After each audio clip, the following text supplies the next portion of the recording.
വാഹനാപകടത്തിൽ 14-കാരന് ദാരുണാന്ത്യം. അയത്തിൽ സ്വദേശി സൽമാൻ ഹാരിസാണ് മരിച്ചത്. അമ്മയ്ക്കൊപ്പം സ്കൂട്ടറിൽ യാത്ര ചെയ്യുമ്പോഴായിരുന്നു അപകടം. ലോറിയെ മറികടക്കുന്നതിനിടെ വാഹനത്തിൽ തട്ടി മറിയുകയായിരുന്നു. ദൃശ്യങ്ങളിലേക്ക്.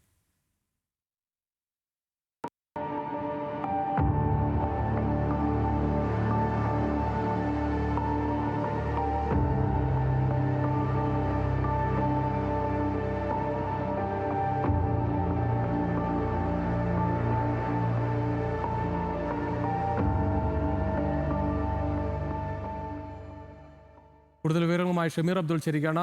ഷമീർ, ഈ പരിക്കേറ്റ അമ്മയുടെ നില എങ്ങനെയാണ്? മറ്റു വിശദാംശങ്ങൾ. രുചീഷ്, അത്യന്തം ദാരുണമായ അപകടമാണ് ഇന്ന് രാവിലെയോടുകൂടി അയത്തിൽ ഭാഗത്ത് നടക്കുന്നത്. വെറും ഒരു 14 വയസ്സുകാരന്റെ ജീവനാണ് ടിപ്പർ ലോറിക്കടിയിൽ പൊലിഞ്ഞു പോയത്. എന്തായാലും ഈ മാതാവ് രാവിലെ മകനുമൊത്ത് സ്കൂട്ടറിൽ സഞ്ചരിക്കുമ്പോഴാണ് ഈ അപകടം ഉണ്ടായത്. ഈ അയത്തിൽ ഭാഗത്തൊക്കെ തന്നെ ഈ ദേശീയപാത നിർമ്മാണവുമായി ബന്ധപ്പെട്ടുള്ള പണികൾ നടന്നു വരികയാണ്. അതുകൊണ്ട് തന്നെ വലിയ ഗതാഗത ക്രമീകരണങ്ങളും ഈ ഭാഗത്ത് ഉണ്ട്. മറ്റൊരു വാഹനത്തെ ഓവർടേക്ക് ചെയ്യാൻ ശ്രമിക്കുന്നതിനിടയിലാണ് ഈ ഒരു അപകടം. എതിർ സൈഡിൽ നിന്നും ഒരു വാഹനം കയറി വരികയും ഈ വാഹനം നിയന്ത്രണം വിട്ട് ടിപ്പർ ലോറിക്കടിയിലേക്ക് വീഴുകയും ചെയ്തത്. എന്തായാലും മാതാവ് കൊല്ലത്തെ സ്വകാര്യ മെഡിക്കൽ കോളേജ് ആശുപത്രിയിൽ ഇപ്പോൾ ചികിത്സയിലാണുള്ളത്.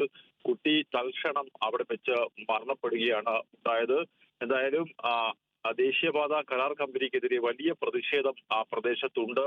അവിടെ ഇപ്പോൾ ഒരപകടമല്ല, നിരവധി അപകടങ്ങൾ ഈ ഭാഗത്ത് നടക്കുന്നുണ്ട്. കല്ലുത്താഴം ഉൾപ്പെടെയുള്ള ഭാഗങ്ങളിൽ ദേശീയപാത നിർമ്മാണവുമായി ബന്ധപ്പെട്ട് റോഡുകൾ അടച്ചു വെച്ചിരിക്കുന്ന ഒരു സാഹചര്യമുണ്ട്. അതുകൊണ്ട് തന്നെ കൂടുതൽ വാഹനങ്ങൾ ഈ പാതയിലേക്ക് കടക്കുന്ന സാഹചര്യവും അമിതമായി ടിപ്പർ ലോറികൾ അടക്കം സമയക്രമങ്ങൾ പാലിക്കാതെ സഞ്ചരിക്കുന്നതും ഈ അപകടങ്ങൾക്ക് വഴിവെക്കുന്നു എന്നാണ് നാട്ടുകാരുടെ ഒരു അഭിപ്രായം ഉള്ളത്. എന്തായാലും സൽമാൻ ഫാരിസിന്റെ മൃതദേഹം ജില്ലാ ആശുപത്രി മോർച്ചറിയിലേക്ക് മാറ്റിയിട്ടുണ്ട്. എന്തായാലും പോസ്റ്റ്മോർട്ടം നടപടിക്ക് ശേഷം ഈ കുട്ടിയുടെ മൃതദേഹം കുടുംബാംഗങ്ങൾക്ക് വിട്ടു നൽകും. അരുജീഷ്.